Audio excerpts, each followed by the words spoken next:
What's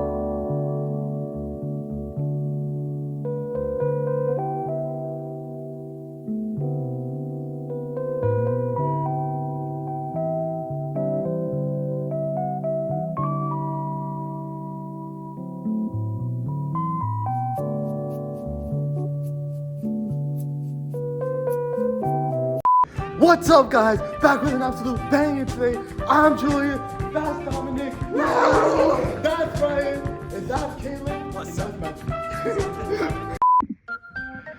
Alright, I want to start by talking about something that plays an incredible role in our everyday lives, even when we don't exactly notice that it's there. It's the First Amendment. The First Amendment is part of the Bill of Rights and protects our 5 essential freedoms: freedom of religion, freedom of speech, freedom of press, freedom of peaceful assembly, and the right to petition government. These freedoms were included because the people who founded this country had fought against the government who restricted those very rights that they wanted us to have. They just wanted to make sure that the new government would never control people's beliefs, silence their opinions, or punish them for speaking out. The First Amendment is what allows us to challenge authority, share ideas, criticize leaders, practice our own beliefs, gather with others, and demand changes. Without it, democracy wouldn't function the way it does today. Obviously, that's a lot of stuff. So, now that I've talked about what the First Amendment does, I'll pass it on to the rest of the nitwits, you know?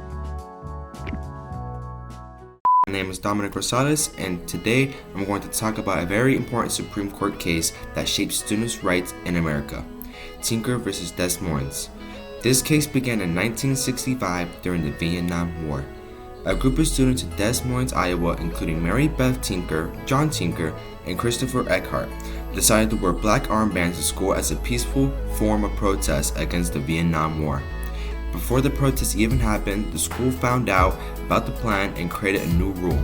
If any student came to school wearing an armband, they would be suspended. Even with this warning, the students wore the armbands anyway. As a result, they were suspended and told not to come back unless they agreed to stop wearing them. The students and the parents believed this punishment violated their First Amendment rights, so decided to challenge the school district in court. At first, the Iowa courts sided with the school, saying that this rule was necessary to maintain order in school, but eventually the case reached the United States Supreme Court and everything changed. The Supreme Court favored with the students. The justice said that the students do not lose their First Amendment rights just because they walk in the school building. They also said the black armbands were a peaceful form of protest and that the school didn't have any real evidence that the armbands were destructive. Since there was no disruption, the school had no right to punish the students for expressing their opinion. The decision is considered a major example of judicial activism because the court expanded the First Amendment protections for the students instead of deferring to the school authorities. The Tinker vs. Des Moines case is very important today. It establishes that students have the right free to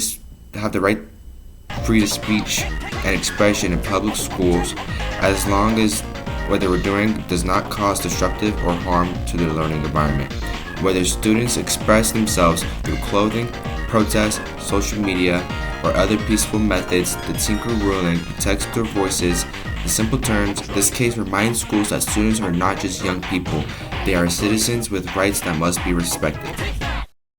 I'm gonna talk about Sullivan, New York Times Co. versus Sullivan. This case was decided in 1964 and is the cornerstone of the First Amendment law, particularly concerning freedom of the press and defamation.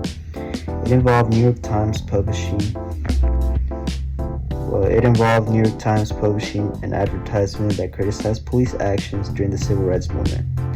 The ad accused Montgomery police of using excessive force against civil rights protesters. A city commissioner, L.B. Sullivan, who was in charge of the police department, felt that the ad defamed him personally.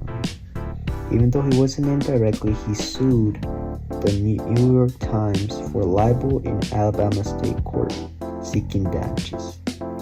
The Supreme Court, in an anonymous decision written by Justice William Brennan, ruled in favor of the New York Times. The court established the actual malice standard, which means a public official like Sullivan must prove the publisher knew the statement was false or acted with reckless disregard for the truth to win a libel case. This ruling protected the press from government censorship and prioritized free speech. Hello everybody. Today we will be talking about the Texas vs. Johnson Supreme Court case, a landmark case about whether burning the American flag as a political protest is protected by the First Amendment. It remains one of the most important decisions defining the scope of free speech, especially symbolic expressions. So, to introduce it, the Texas vs. Johnson case addressed whether a state may criminalize desecration of the U.S. flag when done as part of a political demonstration. The Supreme Court ultimately held in a 5-4 decision that the flag burning in this context is protected expressive conduct under the First Amendment. So, to give some background, in 1984, during a protest at the Republican National Convention in Dallas, Gregory Lee Johnson burned an American flag while demonstrating against the policies of President Ronald Reagan. He was arrested and convicted under a Texas law that made it a crime to desecrate a venerated object, including the flag, and he received a prison sentence and a fine before the Texas Court of Criminal Appeals reversed his conviction on First Amendment grounds. So, the Supreme Court decided with Justice Brennan writing for the majority.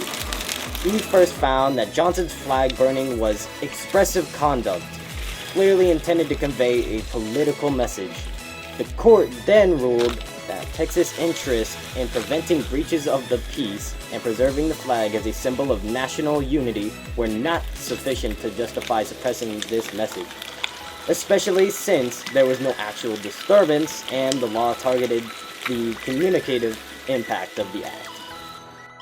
So the significance to this was the ruling established that the government cannot prohibit expression simply because it is offensive or disagreeable, reinforcing a bedrock principle of First Amendment law. The decision sparked national controversy, led to unsuccessful efforts to pass a constitutional amendment or federal statute to ban flag desecration, and remains a central precedent on symbolic speech and the protection of unpopular or provocative political expression. So after listening to the rest of my group mates, you may have some lingering questions. First off, what does the First Amendment really protect? The First Amendment protects several important freedoms. It stops the government from creating an official religion and allows anyone to practice whatever religion they choose to. It protects the freedom of speech, obviously, meaning that you can express your opinions even if they're unpopular, offensive, or critical of the government. It also protects freedom of press, which allows people to publish information and opinions without government interference. It protects the right to peaceful assembly, in other words, to protest or gather in groups.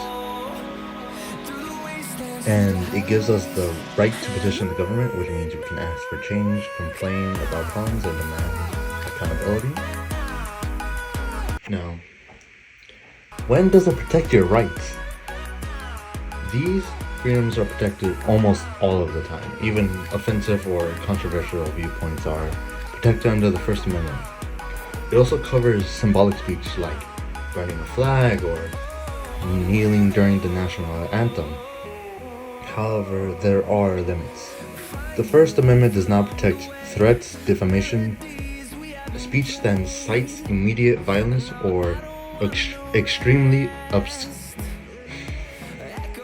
obscene material. As long as your speech stays outside these categories, it is 100% protected. Now, where does the First Amendment apply?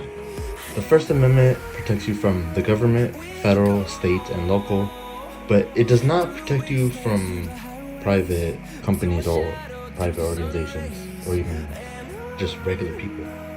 For example, a private employer or social media platform can create their own rules about what you can say because they're not the government.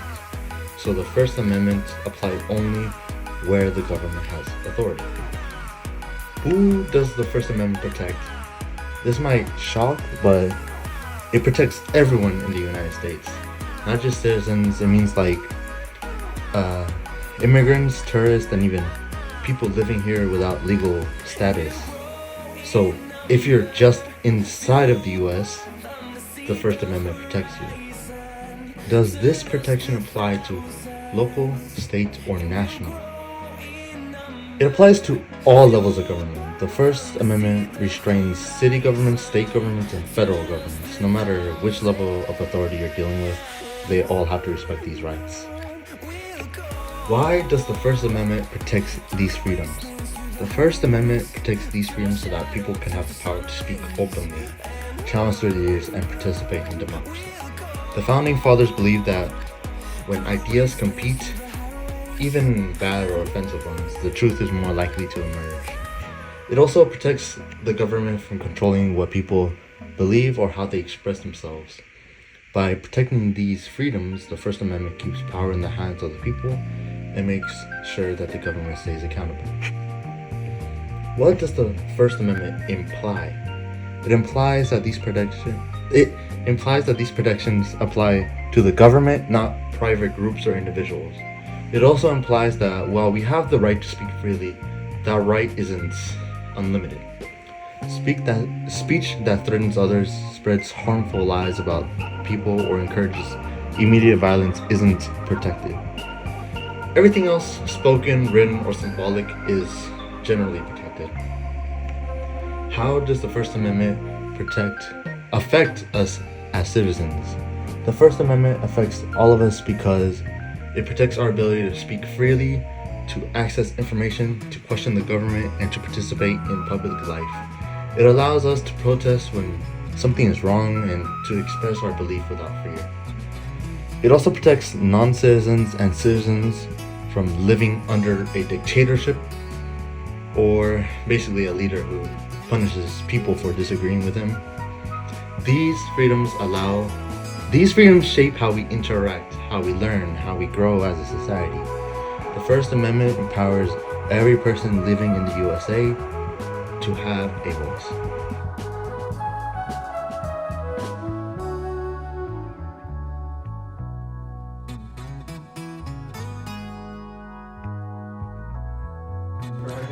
Hey, dude, what's up, Dominic? Good. My man. All right. I have a question for you. Hey, you're interrupting my class for this, so I just want you to understand that my time is precious. Continue. Okay, let's speed this up. How do you feel about the First Amendment right? Your First Amendment, there's a reason it's the first, because it's the most important. Because being able to petition the government is something that all individuals, I think, need to take very seriously, because we have a long history of human beings being on this planet, and that right has not been afforded to too many humans yet. So we don't take if we don't hold our government accountable for some of the things they do or some of the things they overlook, or just people not acknowledging that all individuals are born with the pursuit of happiness and liberty, then what are we doing? We're failing essentially, not just ourselves, but our neighbors and our future generations. I don't know, is that everything? There's more. I mean, like freedom of religion, that's cool too. Like, I think that's pretty dope. Like, if I want to be a Jedi Knight, I can be a Jedi Knight in this country. I have the Force, but I'm not going to show you right now. What else? That's it.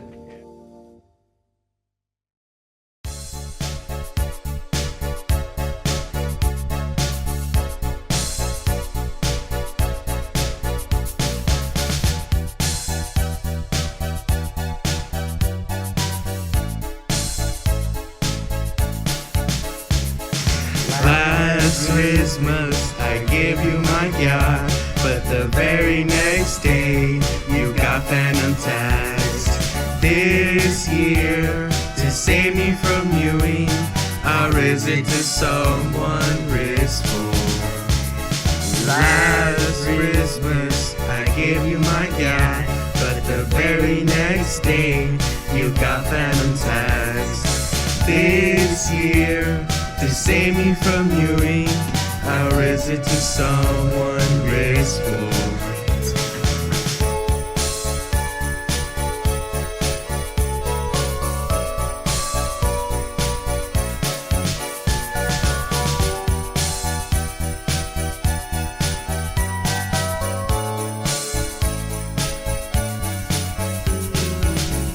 Once phantom and twice skibbity.